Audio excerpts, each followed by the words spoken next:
Good morning मंडळी. आणि आपण आता निघालो आहोत ते म्हणजे अलिबागला. तर त्याच्या जाण्याच्या आधी आपण थोडीशी खरेदी करू, ते म्हणजे डीमार्टमध्ये. तिकडनं आपण निघालो आणि थोडा उशीरच झाला आणि म्हणून आपल्याला लागली आता ट्रॅफिक. 2.5 तासाच्या एका प्रवासानंतर आपण पोचलो ते म्हणजे कार्लेखिंडीत. कार्लेखिंडीत जे जे फार्म हाऊसमध्ये आपण आलो. खूपच सुंदर डेकोरेशन आणि माहोल होता.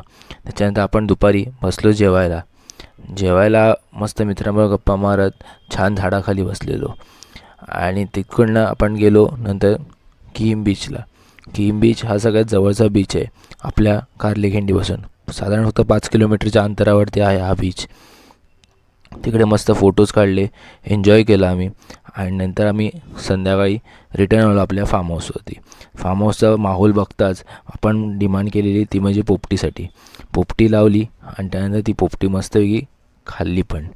खाऊन मस्तपैकी परत फार्म हाऊसवर गेलो, नाचलो